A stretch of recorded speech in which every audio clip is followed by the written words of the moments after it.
Bom dia, estamos iniciando o quarto dia de sabatinas com os candidatos a prefeito de Curitiba aqui na Gazeta do Povo em 2016. Já recebemos aqui o deputado estadual Tadeu Venere, o secretário Ratinho Júnior, o deputado Nele Prevô e hoje o entrevistado é o deputado estadual Requião Filho do PMDB. Bom dia, deputado. Bom dia, Galindo. Bom dia, Chico. Um prazer estar falando com vocês hoje aqui na Gazeta.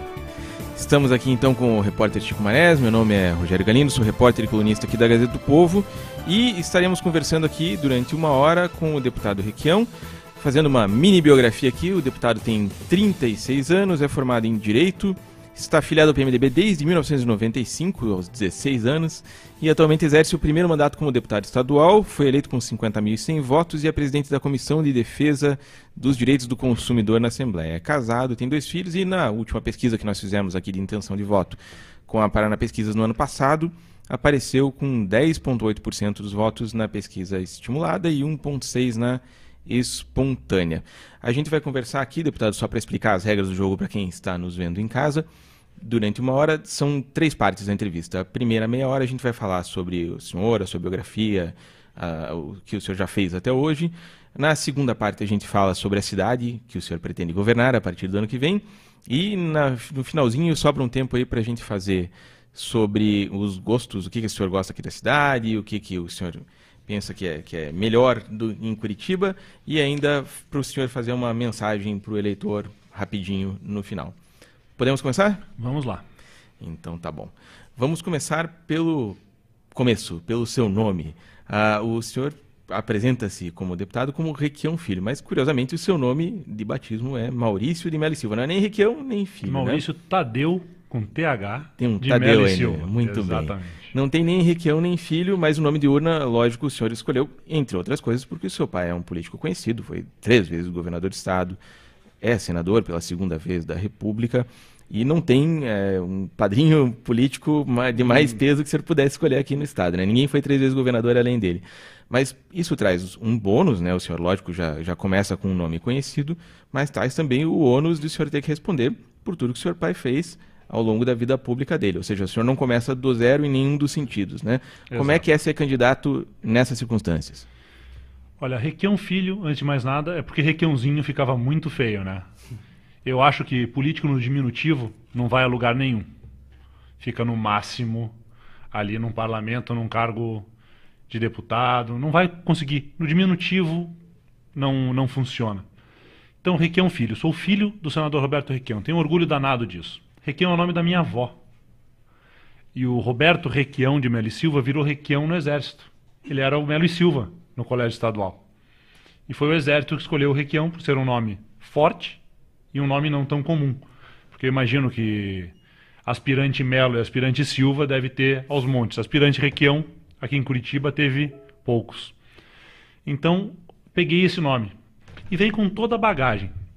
Vem com toda a expectativa do nome Requião. Às vezes as pessoas esperam que eu seja tão contundente quanto tão incisivo, e às vezes as pessoas já partem de um preconceito de que eu seria contundente ou incisivo demais. Mas esse nome traz essa bagagem, traz essa marca, e é uma marca que aqui no Paraná dispensa apresentação. É a marca Requião. Tenho seguido essa escola. Eu brinco às vezes que é como o Marlboro. Tinha um Marlboro e um Marlboro Light. Mesmo sabor, baixos teores. Eu ainda tenho muito que aprender para poder ser como é o Requião. Mas o fruto não cai muito longe do pé, ou seja, politicamente o senhor pensa parecido com ele, ideologicamente, a maioria das coisas dá para imaginar que o senhor aprendeu em casa com Aprendi em casa, a maioria das coisas é dentro dessa linha, que é uma linha de posicionamento. Eu sou um deputado. E você vê geralmente os deputados agradando o governo, ou não batendo muito, fazendo um bate-a-sopra, para conseguir pequenos favores. Essa nunca foi a nossa linha. Eu trabalho muito mais com posicionamento, com discurso, com atitudes, do que com distribuição de uma ambulância, 2 ambulâncias, ou a promessa de uma obra futura. Eu acho que um deputado é eleito para fiscalizar. E está no meu perfil no Twitter, no Instagram, se você olhar, que eu acredito que política se faz por paixão. E paixão é isso, não é morno. Paixão é quente. É um sentimento. Ou você faz para mudar o mundo, nem que seja um pedacinho dele, ou não vale a pena fazer política. Política como profissão e como carreira não dá certo. Você ganha bem, mas você não vai ganhar tão bem quanto o seu colega que abriu um escritório de advocacia e está advogando para Lava Jato. Mas então não se faz política para ficar rico, para ter reconhecimento. Se faz política para conseguir mudar alguma coisa. E eu tenho essa utopia de que a gente pode, mesmo que aos poucos, apresentando um projeto de lei, fiscalizando aqui, cobrando lá, mudar um pouquinho. E durante a eleição passada, né, o candidato do PMDB foi o Rafael Greca. E o Requião participou muito da campanha dele. Né? Na sua campanha, quanto que ele deve participar e principalmente na sua gestão, caso o senhor vença, claro, qual que seria o papel dele nessa gestão? O papel dele é o papel do mentor. Eu tenho essa vantagem de sempre que tiver uma dúvida, sempre que entrar em um beco, como resolver, como fazer, qual a melhor forma? A experiência. E ele tem essa experiência e pode me emprestar. Então, digamos assim, eu tenho como um consultor técnico um cara que foi governador 3 vezes do Paraná, foi prefeito da capital, secretário de Estado, 2 vezes senador, deputado estadual, que passar a mão no telefone e ligar e falar: Requião, pai, como é que nós resolvemos isso aqui? Tem alguma ideia? E você há de convir que essa experiência é muito bem-vinda numa cidade como está hoje a nossa Curitiba. Por outro lado, o senhor estava falando dos benefícios, né, de ser filho do Requião, mas o senhor também é neto de prefeito, aliás, né, do Isso. Prefeito Wallace de Mello e Silva, né? Foi prefeito de Curitiba. Muito bem, embora por um período mais curto, né? Mas a gente estava até falando que, curiosamente, aqui, 30 anos atrás, se a gente voltar, o senhor era criança, eu também, mas no início dos anos 80, o governador do estado era o José Richa, o prefeito era o Maurício Fruit, Richa e Fruit. Agora, 30 anos depois, o governador é o Beto Richa, o prefeito é o Gustavo Fruit. E, curiosamente, quem sucedeu o Maurício Fruit lá atrás foi o prefeito Requião. Isso, se o senhor for vencedor, isso se repetiria 30 anos depois. A gente vendo essa sucessão na sua família e na prefeitura também, não dá uma impressão de uma oligarquia se perpetuando? Existe isso, na sua opinião, não? Existe sim, mas por que existe? Nós temos um problema. As leis são feitas por políticos.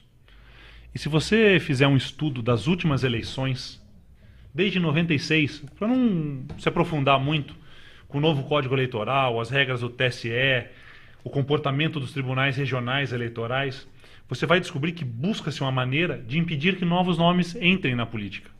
Isso é muito ruim. A campanha antes era de quase um ano, entre pré-campanha, candidatura. Então você conseguia colocar o seu nome, você conseguia apresentar propostas. A campanha agora será de 35 dias. Então o nome Requião leva uma vantagem, o nome Fruit leva uma vantagem. Pessoas que estão na vida política levam uma vantagem em cima daqueles que não estão. Isso não é benéfico para a sociedade. Mas, por outro lado, eu não vejo ninguém questionar o Manuel quando o seu filho quer assumir a padaria. Não vejo ninguém reclamar quando o filho do açougueiro assume o balcão. É uma coisa que você faz aquilo que você vê em casa. Eu, com 16 anos, jurava que jamais ia entrar na política. Com 18 anos, eu tinha certeza. E estou aqui hoje, deputado estadual, pleiteando uma vaga na convenção do meu partido para ser candidato a prefeito de Curitiba. Então, é uma coisa que eu acho natural, o filho querer fazer aquilo que faz o pai. Ninguém reclama quando uma costureira ensina a filha a costurar. Ninguém reclama quando o padeiro ensina o filho a fazer pão. Por que essa visão negativa quando um filho de um político quer seguir a carreira do pai? Eu acho que é um preconceito. Eu entendo de onde vem esse preconceito, dessa oligarquia, de famílias, mas é uma imagem porque as pessoas não se colocam. A política é uma coisa complicada. E eu vou dizer para você, eu fiz política a minha vida inteira. E de repente eu tive que pedir voto para mim. E pedir voto para você. Você ir lá, olhar na cara do eleitor e falar: eu quero o seu voto, eu vou ajudar você, eu quero melhorar a sua vida. É muito mais complicado que pedir voto para os outros. Então, às vezes, falta uma coragem para alguém que não seja dessas famílias entrar nesse jogo. Mas eu acho necessário. Eu acho que a política, hoje, tem um déficit de indignados. Nós estamos fazendo política com resignados. E é por isso que estamos nesse mar de lama que estamos hoje. falta indignação. Mas assim, a gente tem, apesar de a gente não ter muitos indignados na política, na vida real a gente vê uma população muito indignada com a política e principalmente com a classe política. O que acaba indo justamente nos atores, né, políticos. Isso não pode ser um problema carregar um sobrenome Requião, ou mesmo sobrenome Fruit, ou Richa, ou qualquer outro sobrenome tradicional da política paranaense. Isso não pode ser um problema nesse sentido? Sim, nessa próxima eleição? existe essa possibilidade de você dizer, não, é mais do mesmo. Mas veja, o Beto, quando entrou, não era o mesmo, porque o pai dele já estava há muito tempo fora da política. Eles tentaram resgatar a memória do velho José Richa, mas traziam o Beto como um novo. Era um novo pelo novo. E o novo pelo novo demonstrou um governador que não conhece sequer uma rubrica de orçamento. Não sabe acompanhar o dinheiro do Estado. Não sabe como se ocorre uma licitação. Nunca leu a lei de licitações. Não presta atenção na LRF. O novo pelo novo pode ser perigoso. Então tem que ter essa experiência. Mas é o que eu disse.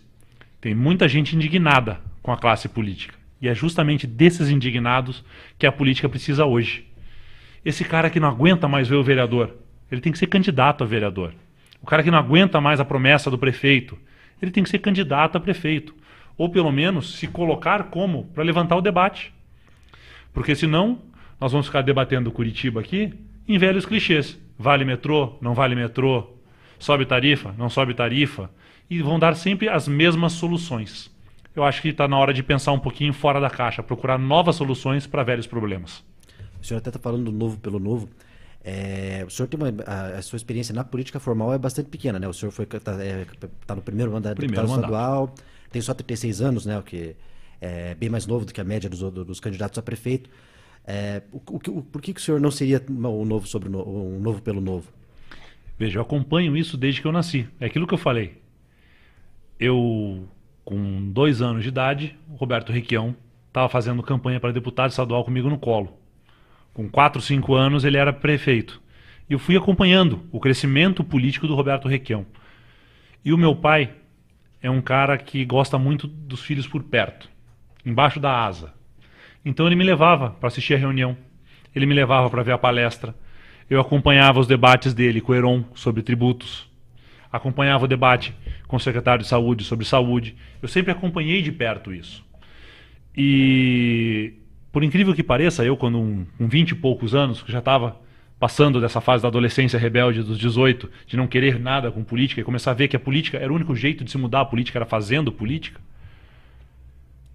eu não saí para deputado. Como saem vários filhos de governador e de prefeito. Porque tem um apoio garantido daqueles que viam na reeleição uma chance de agradar um governador. Não saí porque não estava pronto, não estava preparado, recém-formado. Eu fui advogar, eu fui ler, eu fui estudar, eu fui fazer um aprofundamento nessas questões para depois colocar a cara a tapa. Porque colocar a cara a tapa com o nome e não poder vir aqui na Gazeta dar uma entrevista por medo de errar uma resposta, eu acho que aí está a diferença. Pode ser novo na política, mas novo nesse quadro de se colocar para votar. Mas tem que entender um pouco de administração pública, tem que ter estudado lei, tem que entender como funciona o organograma de um governo, porque não dá para ser prefeito ou governador e querer delegar tudo a um terceiro. Se você é o prefeito da cidade, se você é o governador do estado, você tem que saber quem é o seu secretário, você tem que saber o que faz aquela pasta, você tem que saber de quem cobrar. Minha avó dizia antigamente que para você poder cobrar que alguém faça alguma coisa direito, você tem que saber fazer. Vai levar o seu carro no mecânico. Você tem que entender um pouco de mecânica para não ser enganado. Você vai cobrar que a menina arrume direito a sua casa. Você tem que saber como arrumar a casa. Então, tudo na vida precisa de estudo e um pouco de dedicação. Talvez seja essa a diferença que eu tenho. Eu venho estudando este tema há muito tempo. E esse tema que eu digo é a política. Não é só Curitiba. É a política como um todo. Como se fazer política. No âmbito municipal, estadual e federal. Porque senão você não consegue. Você não sabe nem de onde buscar os seus recursos. O senhor falou que está estudando política há muito tempo, mas o senhor passou muito tempo fora de Curitiba, né? A gente estava conversando, o senhor passou 16 anos, se não me engano, da sua vida. Em Brasília. Em Brasília voltou mais ou menos recentemente. além de conhecer a política, o senhor precisa conhecer Curitiba. O senhor, voltando para cá, já dá para dizer que o senhor se aclimatou à cidade, já está conhecendo as vilas, já sabe os problemas? Veja, eu saí de Curitiba com 14 anos, voltei com 30, 31 anos, numa volta regrada, porque a minha mulher é de Brasília. Então nós viemos na ponte aérea. Vem um, vai outro, até que a gente se mudou definitivamente para cá. Já tem um tempinho. E para entender essa Curitiba que você está perguntando, além das campanhas que nós vimos fazendo para o governo do estado, para o Senado, eu coordenei a campanha do senador Roberto Requião aqui em Curitiba, já para o Senado, estávamos na outra campanha aqui. Nós começamos, porque ninguém faz política sozinho, você tem um grupo. Nós começamos a visitar os bairros, a fazer reuniões com as pessoas que moram nos bairros. Para quê? Para você entender qual é o déficit, o que está faltando. O governo federal tem esse defeito. O governo federal acha que ele resolve os problemas de cima para baixo. Então Curitiba está com um problema. Manda para Curitiba 3 helicópteros, quando Curitiba precisa de 6 retroescavadeiras, ou 6 usinas de asfalto, ou mais escola. Então, mas o helicóptero, nós mandamos para vocês, esses helicópteros são caríssimos. De que adianta um helicóptero se o seu problema é outro? Então, tem esse tempo todo já que eu estou rodando os bairros e conversando com as pessoas que vivem lá, que moram lá, quais são os problemas. E por incrível que pareça, Curitiba, a nossa cidade modelo, a maioria dos problemas se dá por falta de planejamento. O senhor vai disputar a eleição pelo PMDB, que já foi um partido muito forte aqui, mas agora há 30 anos não elege o prefeito. Na última eleição elegeu uma única vereadora, né, a vereadora Noêmia, vem minguando o PMDB em Curitiba há muito tempo. E, além disso, um partido rachado, né? O seu pai e o ex-governador Orlando Pessutti vêm há muito tempo disputando o comando, cada hora um está tentando tomar o poder do outro. O líder do governo Richa na Assembleia é do PMDB, quer dizer, parece um ninho de gatos, né? Como é que é disputar a prefeitura por um partido nessas condições? Bom, primeiro vamos deixar o Pessutti de lado, que minha avó me ensinou que de defunto a gente não fala mais. Esse cara já foi execrado do PMDB, foi execrado da política paranaense. Não dá para levar a sério uma pessoa dessa. Mas é filiado ao PMDB, continua lá. Foi expulso. Foi expulso do PMDB por infidelidade partidária. Ele não tem mais espaço para esse tipo de gente no PMDB. O PMDB hoje se reergue, se reconstrói. E a base do PMDB hoje é muito coesa. Se você tirar uns dias para viajar comigo e a gente começar a visitar as regiões do Paraná, você vai ver que lá na base, quem carrega a bandeira, quem faz piquete, quem pede voto nas cidades do Paraná, é muito coeso com o atual PMDB. Esse PMDB que se coloca contra o PSDB, contra o Beto Richa, contra o aumento de impostos, contra todas as denúncias de Caixa 2, você vê que essa base é muito coesa. O Racha está na cúpula. Por quê? Porque era um partido que vinha sendo enfraquecido. Então os deputados negociavam essa base sem conversar com a base e venderam essa base por Beto Richa. Esse líder do governo que você fala tinha garantido que o PMDB não teria candidatura própria na última eleição para governador e não conseguiu entregar. Então a base do PMDB é muito coesa. O Racha está ali na cúpula e hoje são 4 deputados que vendem algo para o governo que não conseguem entregar, mas estão tão ligados lá, já apanharam tanto por estar ligados ao Beto, que hoje em dia eles falam assim, já apanhei tanto, vou ficar aqui para ver o que eu tiro. Porque se eu largar, o PMDB não me recebe de volta. Quem sabe abre uma janela para ir e eles pulam a janela. E um problema específico aqui do PMDB de Curitiba é justamente a base, né? Na eleição passada, se não me engano, foram 17 candidatos a vereadores apenas, um total possível de 76. Fez uma só vereadora, só Noêmia Rocha, e foi ali bateu na trave de não conseguir sequer atingir o quociente eleitoral. Como organizar como é possível o PMDB crescer desse cenário atual? Como fazer isso? O caos é oportunidade. Nós estamos nessas visitas aos bairros de Curitiba buscando os indignados, buscando as pessoas que não estão satisfeitas, chamando eles para pleitear um cargo de vereador. Ou quem sabe o cargo a prefeito. Porque vocês me colocam como candidato definitivo. Isso me geraria uma multa de R$5.000. eu ainda tenho que ganhar uma convenção para poder dizer sou candidato, para poder pedir voto. E mesmo assim não poderia pedir voto aqui, porque a legislação, aquilo que eu lhe falei, a legislação, daqui uns dias, vai ser proibido, inclusive, pedir voto até no programa eleitoral. Mas é isso que nós estamos buscando. São os indignados, buscando os professores, os policiais, as lideranças de bairro, o comerciante. É esse povo que nós estamos convidando para vir para o PMDB. Venha para o PMDB. Se você acha que está tudo errado com a política, venha para o PMDB e vamos tentar mudar a política de dentro da política. Mas isso foi um processo, não foi do dia para a noite que o PMDB deixou de ser o maior partido da Câmara de Vereadores e chegou a um vereador, né? Nós tínhamos 9, chegamos a ter 9, se não me engano, e hoje temos 1. Foi um processo que o PMDB, como um todo, se fortaleceu muito no interior do Estado e o partido se agarrou na popularidade que tinha o Roberto Requião. Então foi um erro estratégico, digamos assim. Se agarraram na popularidade do Roberto Requião em Curitiba, que sempre foi muito bem votado em Curitiba, e deixaram de trabalhar essa base. Deixaram de fazer esse trabalho de formiguinha, de escutar, de ouvir. Os deputados do PMDB, quase todos eram do interior. Nós não temos nenhum deputado expressivo em Curitiba, não tínhamos. Então foi um erro estratégico que passou batido. E agora nós temos que reparar esse erro e reconstruir o partido aqui em Curitiba. Então, tem essa versão da história e, lógico, tem a versão dos que não concordam, né? E quem não concorda normalmente fala que o que aconteceu foi que o senador Requião, o governador Requião, assumiu o comando do partido e se tornou uma espécie de imperador do PMDB, né? E que as pessoas que lhe faziam sombra ficavam praticamente excluídas. E, inclusive, curiosamente, uma das pessoas que teria passado por esse processo e que diz em público que passou por esse processo, que saiu do PMDB porque batia de frente com o Requião, é o atual prefeito Gustavo Fruit. O senhor falou agora há pouco do Pessutti, também foi um quadro do PMDB que diz ter saído, que diz ter tido problemas no PMDB em função do seu pai, de um certo domínio dele. É aquela velha história de que normalmente os partidos têm um cacique e os outros... Que é o mesmo processo que a gente vê hoje no PSDB com o Beto Richa, ou é diferente? Veja, do falecido eu me recuso a falar por educação.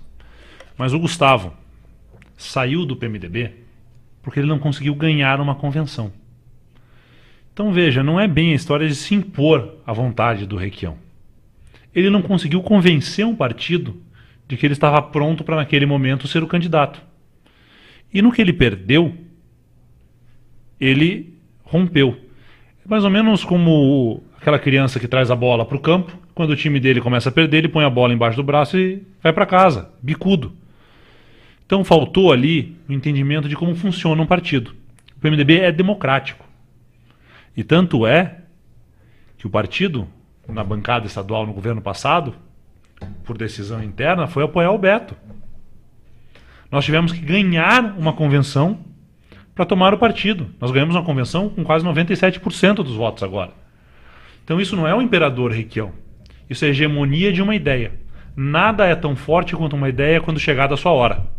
E o PMDB se viu sendo desmontado por alguns poucos que vendiam o partido para o Beto Richa em troca de cargos. Nomeações no governo e cargos para a cunhada, para a prima, para a ex-mulher, para a amante. Então, essa compra de cargos conseguiu uma hora convencer o PMDB que estava o caminho correto seria apoiar um governo que vem destruindo o Paraná. De repente, fez-se a luz. Eles viram que não era esse o caminho. E nós ganhamos uma convenção para ter candidatura própria contra o Beto. Ganhamos uma convenção. Não há o imperador Requião. Há a força de uma ideia a qual o Requião representa. E aquilo que eu lhe falei, é a marca Requião. Essa marca convenceu o partido. Esse discurso de que é preciso mudar convenceu o PMDB. Infelizmente, não deu tempo de convencer todo o Paraná. Estamos sofrendo hoje as consequências disso. Mas não há uma hegemonia de uma pessoa no PMDB. Há hegemonia de um discurso e de uma ideia. E é assim que se faz um partido. Ao contrário de outros partidos aqui do Paraná, a esse sim, tem dono. Os partidos sequer têm diretórios municipais. Todos eles funcionam apenas com comissão provisória. Então, essa uma pessoa negocia o apoio em 399 municípios em troca de favores, não sei quais são, e assim se trabalha um partido. E não é assim que funciona o PMDB. É o mito daqueles que perderam, porque eles precisam arranjar uma desculpa para dizer para o Beto, nós perdemos para o Requião.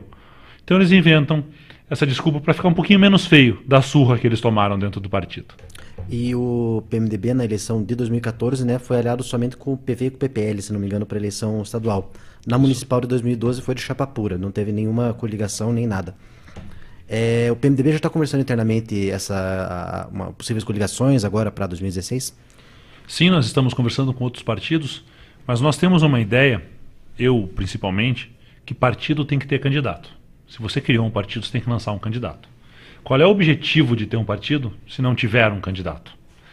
Aí, se você, numa segunda opção, não foi possível encontrar alguém, não foi possível achar um nome de consenso dentro do partido, ou uma outra ideia apresentada, cabe mais àquele partido.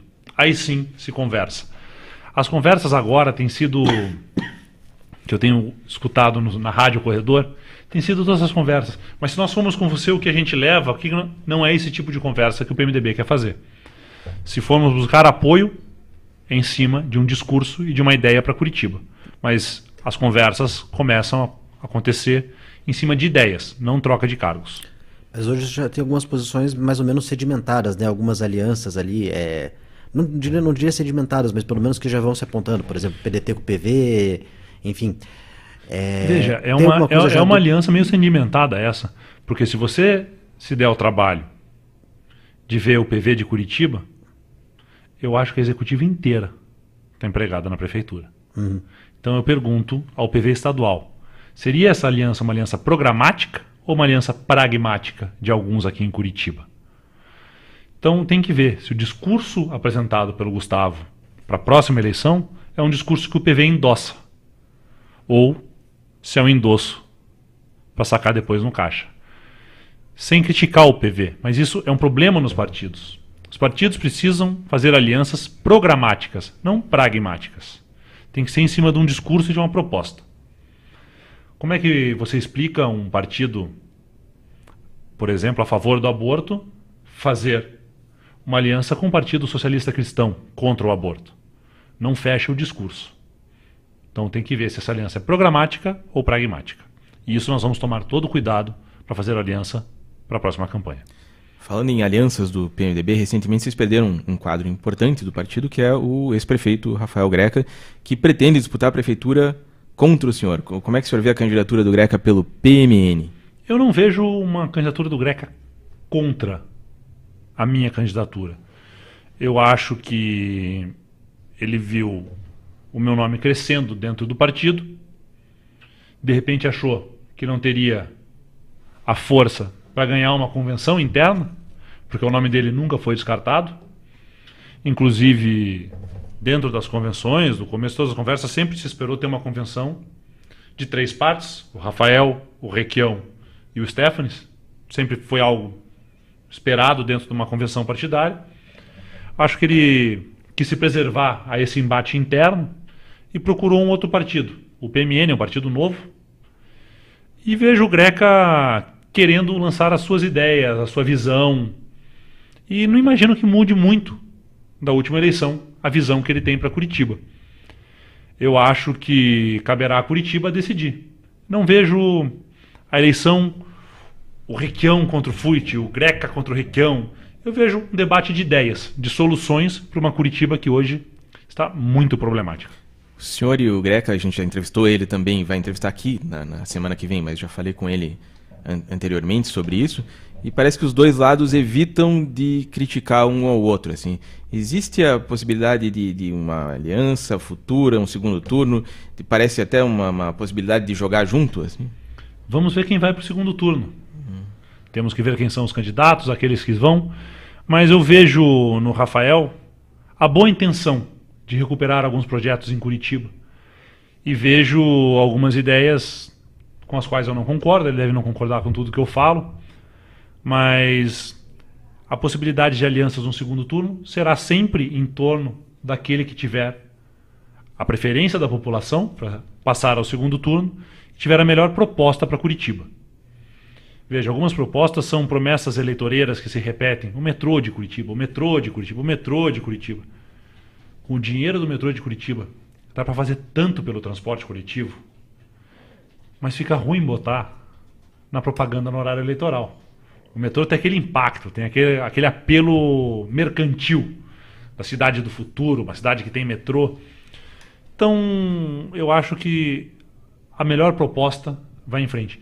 Eu coloco meu nome à disposição do PMDB, e aí que entra a história do nome Requião. Você está esperando que eu surre todo mundo de cinto. Eu não estou para surrar pessoalmente nem o Gustavo, nem o Ratinho, nem o Rafael, nem o Luciano. Eu estou para debater uma gestão de Curitiba e pegar os pontos que eu não concordo com eles e pedir que eles expliquem por que erraram e o que fariam para mudar esse erro. Porque nós, aquilo que eu disse, precisamos de novas soluções para velhos problemas em Curitiba. Já que o senhor estava falando de nomes, já partindo para a segunda fase da entrevista aí, o senhor falou do histórico do PMDB com o Fruit, mas queria que o senhor falasse especificamente sobre a gestão dele, ainda sem entrar necessariamente em áreas específicas, mas ele como gestor nesses últimos 3 anos, como é que o senhor viu como ex-correligionário, o que o senhor acha da gestão dele? Eu acho que faltou para o Gustavo ler 2 livros que todo aspirante a político lê, que é Sun Tzu, A Arte da Guerra, e ler um pouquinho mais de Maquiavel, ler O Príncipe, ler como funcionam essas coisas. Faltou imposição, faltou decisão. Quem sabe faltou um imediatismo maior no Gustavo, que nós esperamos sempre de um prefeito de Curitiba. A prefeitura de Curitiba sempre se espera um imediatismo, que as coisas aconteçam. Nós temos essa pecha de cidade modelo, de cidade inovadora. Eu não me preocupo tanto com a inovação. Eu acho que Curitiba precisa ser modelo. Nós precisamos dar exemplo para o Brasil. Agora, não é só inventar algo novo. É fazer o que já existe funcionar e funcionar bem. E acho que o Gustavo, com o seu jeito do parler, do falar, do conversar, acabou atrasando as suas decisões. Pegou uma prefeitura extremamente endividada, uma prefeitura que assumiu compromissos eleitoreiros pelo prefeito anterior, que impediram o fluxo de caixa da prefeitura. Mas isso podia ser revisto, isso podia ter sido peitado. Licitações podem ser anuladas, compromissos podem ser quebrados, principalmente quando fazem mal ao povo de Curitiba. E falta esse enfrentamento. Faltou talvez um pouco de imposição, um pouco de vivacidade para a prefeitura de Curitiba. É isso que eu vejo nessa atual gestão. Boa vontade, boas ideias, pouca implementação. Ficou muito na prática, a teoria é outra. E o senhor falou bastante do metrô na primeira parte da entrevista, então vamos começar pelo metrô, né? O senhor criticou o metrô como algo eleitoreiro e tal. Caso o prefeito Gustavo Frutti não comece as obras do metrô até o final de 2016 e o senhor eventualmente vença as eleições, o senhor faria o metrô? O senhor não faria? Não faria. Não faria o metrô. E se ele tivesse começado, o senhor continua? Aí eu iria revisar todos os contratos para ver se eles são factíveis ou não. Porque metrô de uma linha.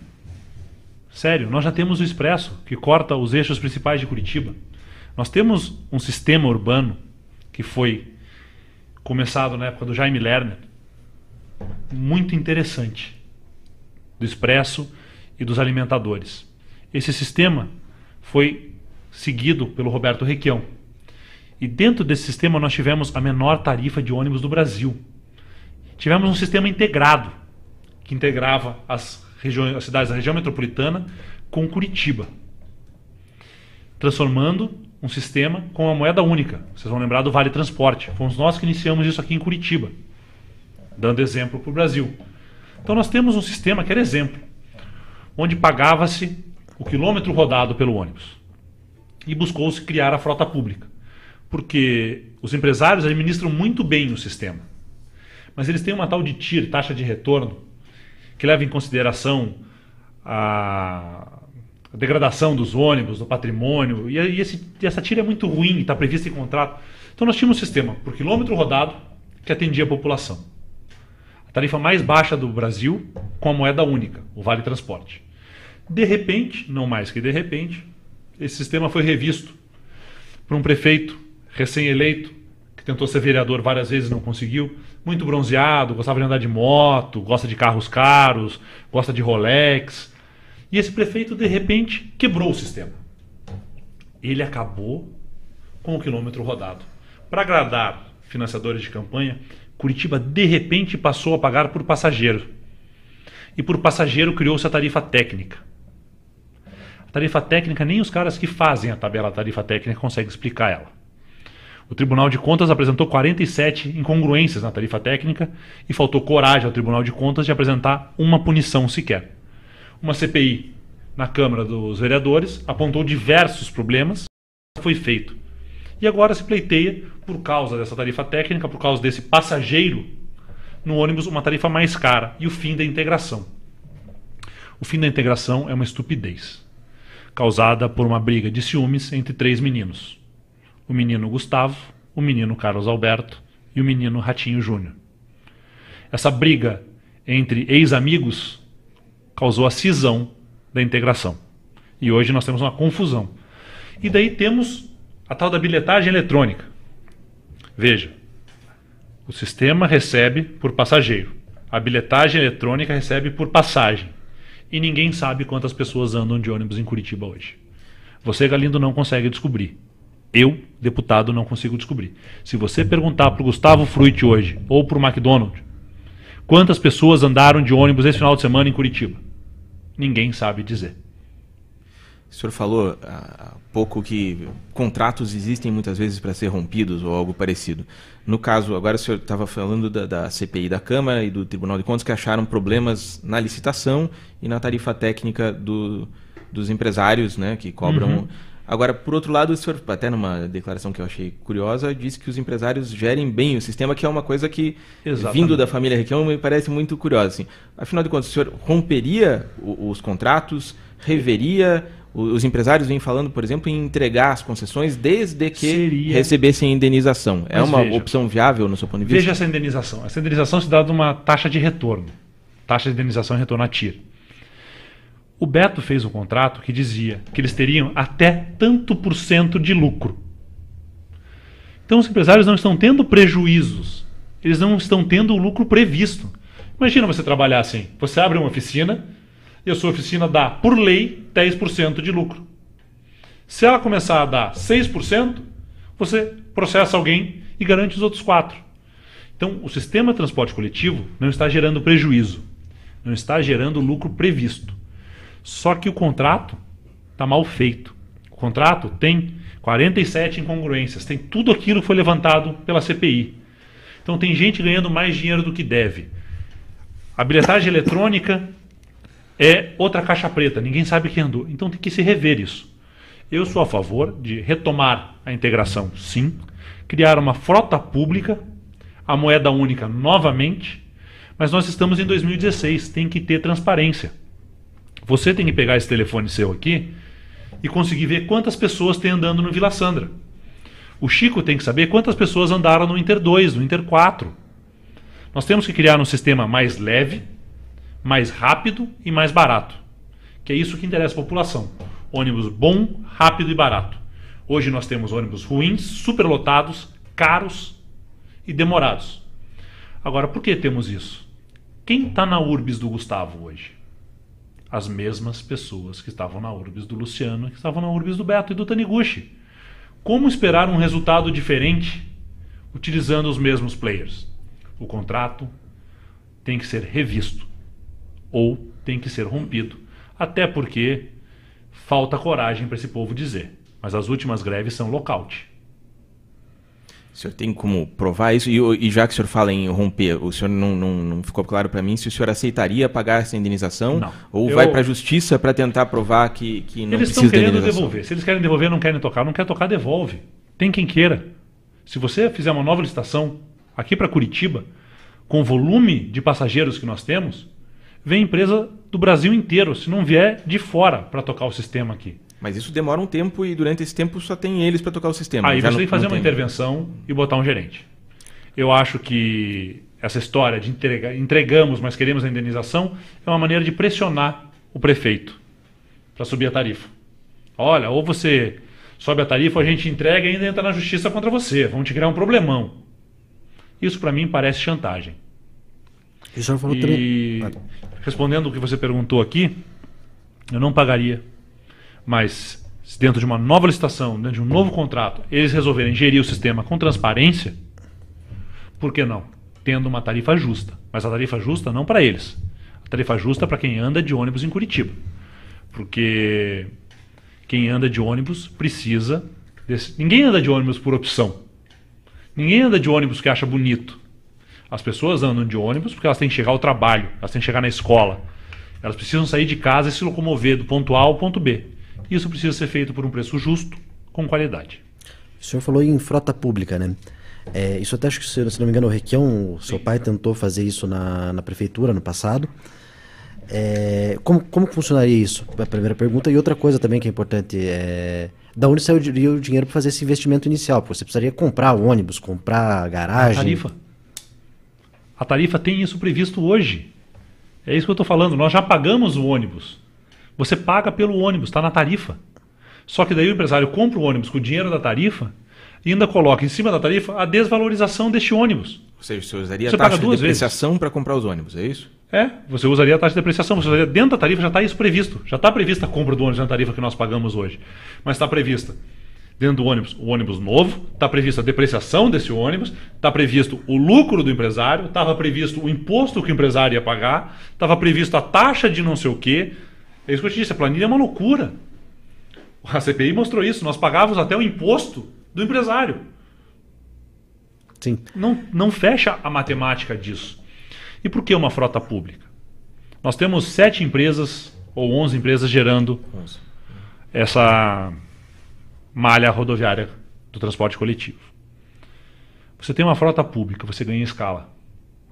Você compra mais ônibus, você paga menos.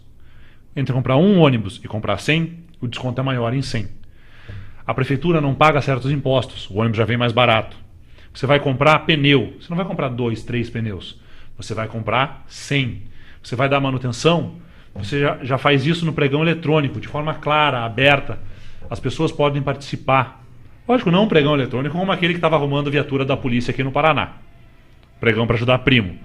Mas temos que fazer com transparência. Então você diminui os custos. Dilui nos números e diminui o custo, garantindo uma frota. Teve estado que fez isso e deu certo. Mas teve estado que tinha gerência. Teve prefeitura que tinha prefeito, que tinha vontade de melhorar, que tinha coragem de peitar algo que está errado. Não é porque está num contrato que passa a ser sagrado. Se esse contrato foi mal feito e há suspeitas de ilicitudes no contrato, tem que se buscar o rompimento desse contrato. Ou porque está feito, deixa como está. Porque não fui eu que fiz o trambique, quem fez o trambique foi o outro, deixa como está. Se for provado o trambique no contrato, tem que ser encerrado. Mas a questão é a seguinte, você tem para você criar uma frota pública, fazer toda essa transição entre um modelo que a gente tem hoje, o modelo de uma frota, você precisaria de dinheiro para fazer todo um capital inicial, alguma coisa assim. Isso não seria, isso não me parece viável com uma prefeitura que está hoje com dificuldade até de honrar compromissos já assumidos. Sim, você tem que fazer essa transição. Você não troca todos os ônibus de Curitiba no final de semana. Não há sequer uma empresa no Brasil que consiga fazer isso. Então você faz a transição. Se eles querem entregar, eles entregam o sistema, vão gerenciando junto com a prefeitura. Em cima da tarifa, você já faz esse caixa e vai adequando, vai comprando a frota e repondo esses ônibus particulares para uma frota pública, garantindo uma tarifa menor. Isso depende de um planejamento estratégico bem feito. Tem que ser estudado a maneira que eles querem entregar o sistema e com isso você absorve esses custos. Você vai devagar absorvendo o custo e buscando gestores. Eu garanto para você, tem gente querendo fazer isso aqui em Curitiba. Também na área de mobilidade, a aposta da atual prefeitura, da atual gestão, tem sido a de diminuir o incentivo para o carro e aumentar o incentivo para outros modais, principalmente bicicleta, né? O que o senhor acha de faixa exclusiva para ônibus? O que o senhor acha das ciclovias que estão sendo feitas? E o que o senhor acha da área calma aqui? 40 km por hora, o senhor manteria essa decisão que, em certa medida, é impopular, né?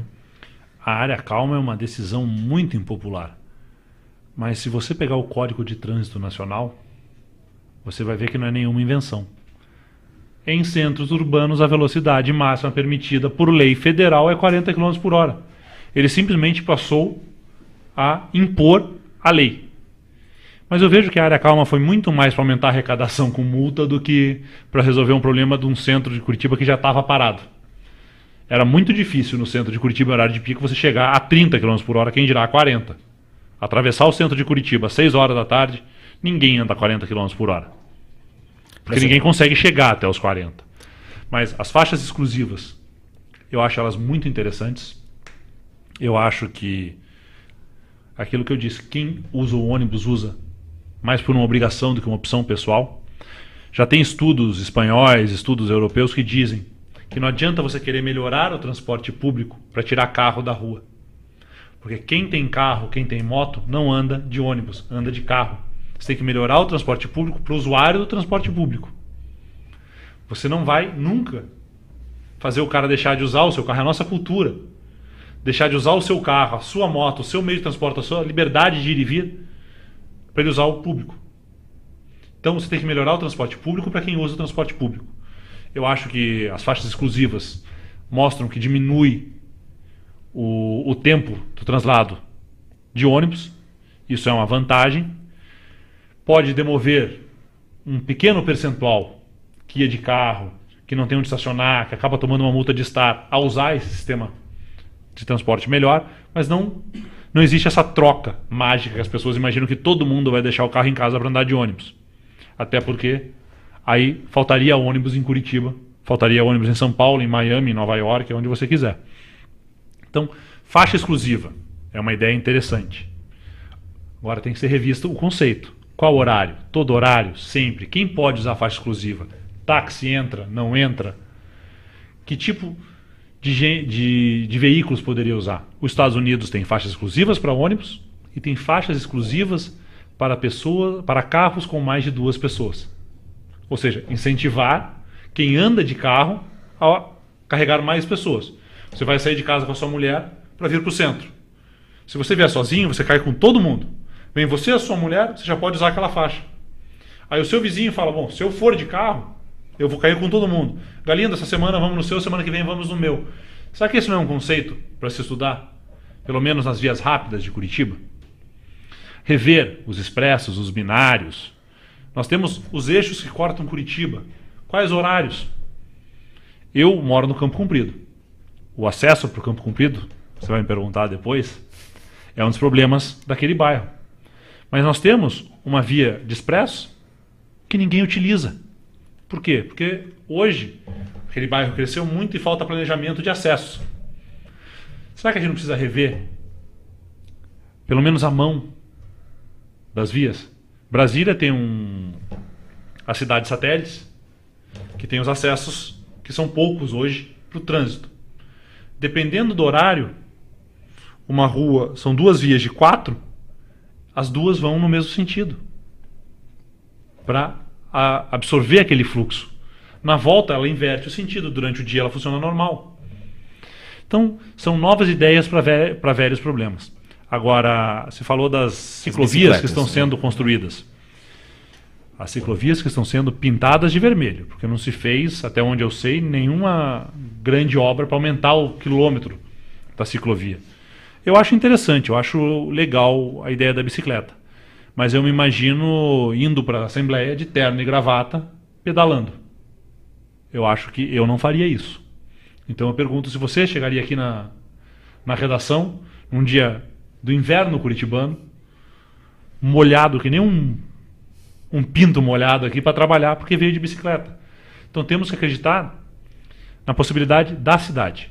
Nós não temos um clima favorável à bicicleta e não temos uma topografia favorável ao uso da bicicleta. A bicicleta é ótima em cidades como Amsterdã, que é uma cidade 100% plana. Mas é bem mais fria que Curitiba. Mas chove menos. Eu acho que nós só estamos perdendo para Londres ainda na chuva e ainda deve ser um páreo. Então, chuva, frio ou calor e uma topografia desfavorável. É uma ideia muito bonita para se vender em propaganda. No dia a dia, muito poucas pessoas vão usar. Se você for para Paranaguá, que é uma cidade plana, a bicicleta é um meio de transporte viável. Mas assim, ainda assim tem o problema do excesso de carros em Curitiba. As cidades independentes não comportam o número de carros atualmente num horário de rush. Mas esse é um problema nosso, é um problema de São José, é um problema... Mas assim, ficaria sem solução? Aí que está. A solução tem que ser algo novo.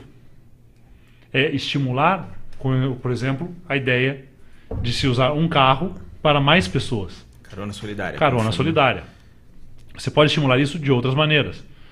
Você pode fazer, e seria uma medida impopular, algumas cidades americanas fizeram, tem certos bairros que para você poder estacionar sem ser guichado, você tem que ter um adesivo. E o que aconteceu com Curitiba? Curitiba tinha um planejamento de crescer para um lado, para o lado da Vila Oficina. De repente, esse planejamento mudou. Curitiba cresceu lá para o lado do Barigui. Moçungue, hoje chamado Ecoville, né? Campo Comprido, Vila Sandra, cresceu para esse lado. Por quê? Porque tinham grandes terrenos para grandes condomínios, para grandes investidores, e de repente mudou o plano diretor de Curitiba. Então ela não tem esse planejamento.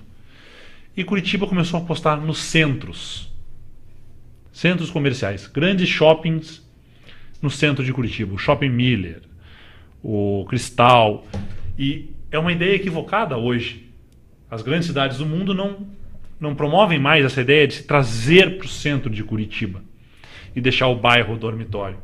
A solução hoje, Chico, é estimular o comércio nos bairros, para que as pessoas não precisem mais sair de sua casa no bairro para vir para um centro superlotado. Por que não um escritório num bairro mais afastado? Por que não um mercado melhor num bairro mais afastado? É a ideia do Carrefour. Eram grandes mercados nas saídas da cidade. Por quê? Porque pegava o pessoal voltando.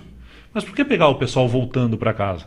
Por que não poder trabalhar no seu bairro? Por que não poder ter o seu escritório no seu bairro?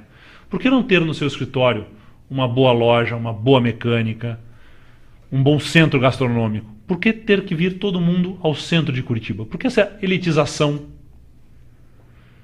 do trabalho, a elitização da gastronomia? Por que não investir num comércio nos bairros? Por que não rever esse plano urbanístico de Curitiba, autorizando que os bairros cresçam e prosperem?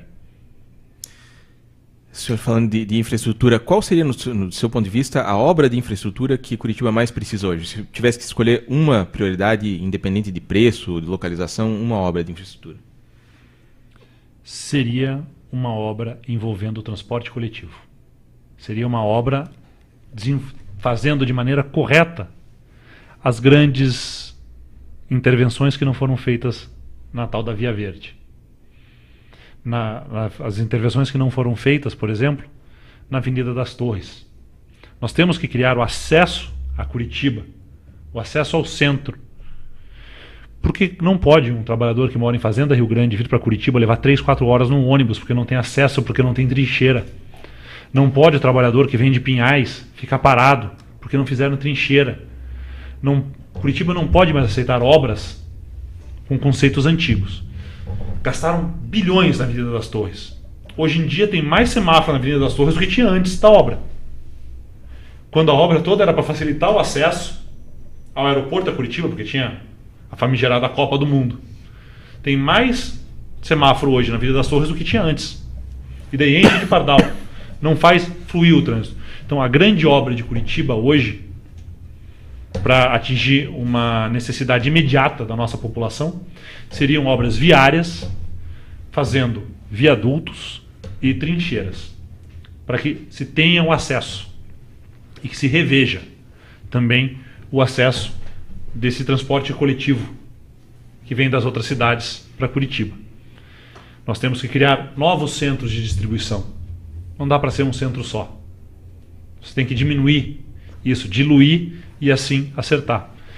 E quem sabe, para elogiar uma ideia do Rafael, rever alguns horários, para que nem tudo funcione no mesmo horário, causando os horários de pico de congestionamento. E até a gente está falando de obra de infraestrutura, uma coisa interessante é o orçamento de investimento da cidade, né? Nesses últimos 3, 4 anos nunca esteve tão baixo, né? Quer dizer, o orçamento não, mas a execução do orçamento.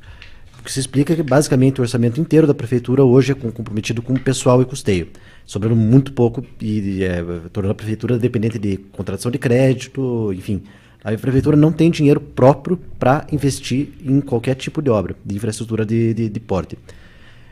Considerando a crise econômica, todo o cenário político e social e econômico atual do Brasil, como que o senhor faria para solucionar esse problema? E só engatando, até porque a gente está com o tempo mais curto aqui, assim, já estamos chegando para a última parte, hein?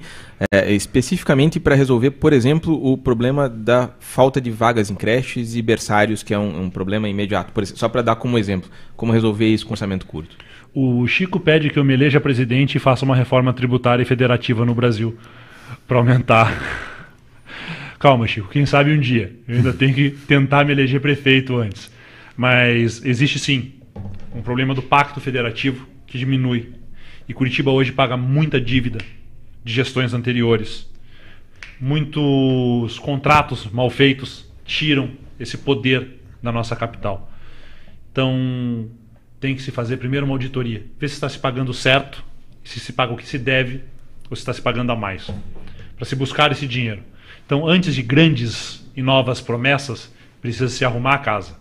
Não dá para discutir a festa de 15 anos da nossa filha se nós não estamos conseguindo pagar o plano de saúde e o colégio. Então, primeiro tem que se acertar o básico para depois se pensar em grandes investimentos. E as creches, a construção de creches é uma coisa fácil. Difícil é a contratação de pessoas especializadas para trabalhar com as nossas crianças. Teria que talvez se rever quais são os pontos nefrálgicos, que falta realmente o ponto físico, e trabalhar com turnos e contraturnos. E, quem sabe, convênios com faculdades de pedagogia e escolas, para que a gente consiga absorver melhor isso de uma maneira imediata. Eu buscaria o turno e o contraturno e buscaria, sim, convênios com faculdades e escolas de pedagogia para absorver essas crianças que hoje não têm onde ficar. Na área de saúde também tem problema, o senhor falou da manutenção, né? Na área de saúde tem um problema parecido, às vezes até pode ter a sede física da UPA, da unidade de saúde, etc., mas faltam, por exemplo, especialistas, e a fila das especialidades vai a fila da especialidade, né? É absurda, praticamente toda terceirizada hoje, mas como resolver a fila da especialidade? É com a medicina preventiva, a famosa medicina da família, que dá tão certo no Canadá.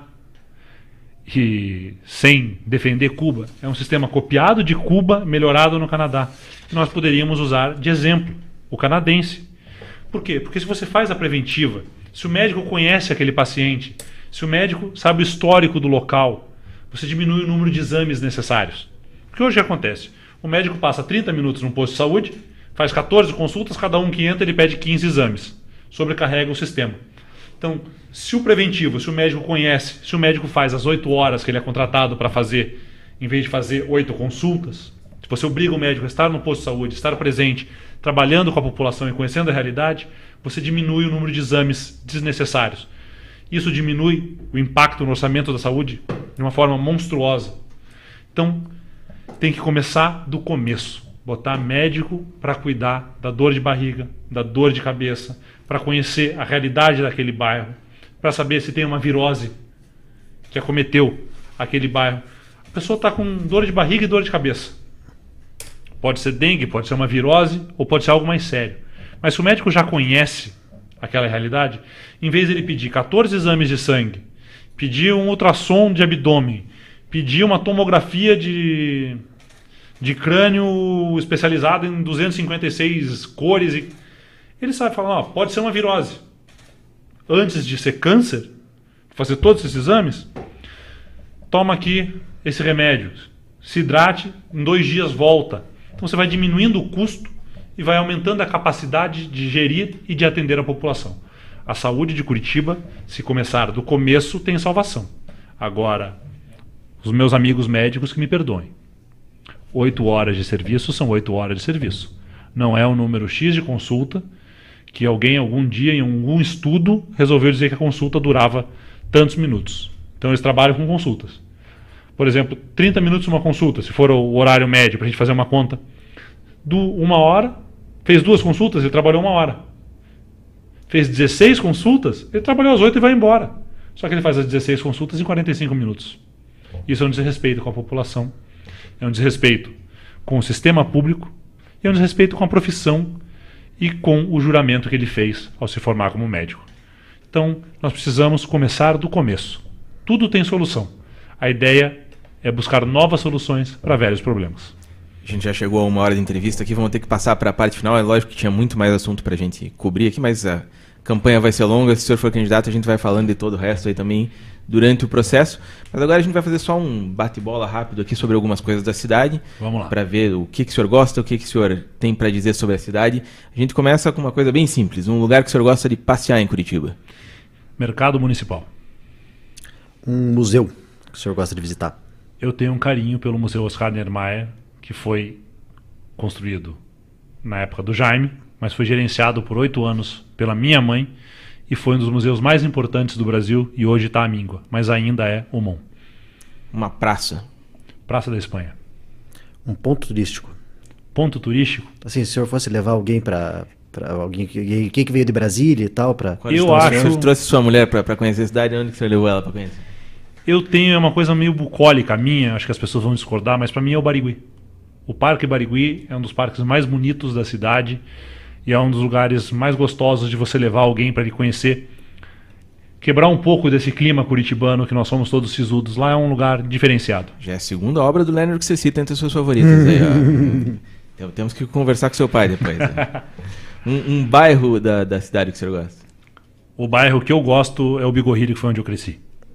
Um restaurante. Um restaurante? Não serve um bar, um restaurante. Dependendo do bar, pode ser um bar. O bar eu gosto da Hacienda Café, que Onde fica é isso? na Prudente de Moraes, esquina ali com a Carlos de Carvalho. Já fui lá. Eu gosto muito ali. E de restaurante, eu sou fã do Barolo e do Espagueto. Gosto de comer uma boa massa. Tinha um parque aqui na lista, mas acho que o senhor já respondeu, né? O Parque é o Barigui, é o parque que ficava mais perto da minha casa, é onde eu ia andar de bicicleta, onde eu levei tombo de skate, onde eu me arrebentei na pista de bicicross. Então, o Parque é o Barigui. No bairro que o senhor mora, Campo Comprido, o senhor Campo falou, Comprido. né? O que falta lá? Falta estrutura. Falta via de acesso, falta linha de ônibus, falta calçada, falta iluminação pública. É um bairro muito novo para essa classe média que está indo para lá, e era um bairro que ficou muito tempo esquecido. Então é um bairro hoje que não comporta a população que tem, em número de população, e que precisa melhorar em estrutura, precisa ser bem estudado, bem planejado esse crescimento que está acontecendo lá, senão vai virar um caos. E do que o senhor mais gosta em Curitiba? O que eu mais gosto em Curitiba? Minha família. Eu morei muito tempo fora, fiquei muito longe dos primos, das tias. Então Curitiba é uma coisa de família para mim hoje, é um negócio de ter voltado para casa. É essa a sensação. E por fim, a gente faz sempre uma pergunta aqui sobre conhecimento da cidade, aí, de trânsito e caminhos. A cada dia a gente muda a pergunta para não copiar um do outro, né? Então hoje, para saber qual trajeto o senhor faria, vamos imaginar que o senhor está na Vila Pantanal e tem que chegar na PUC. Que caminho o senhor faz? Eu vou dizer para você que eu faço o caminho que o Waze mandar.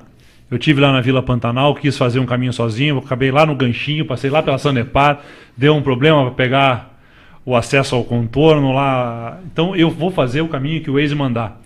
Porque eu brincava, acho que foi com o Chico ou com o Elcio, que essa tua pergunta é mais ou menos, vocês estão querendo alguém para dirigir em Curitiba ou dirigir Curitiba, né?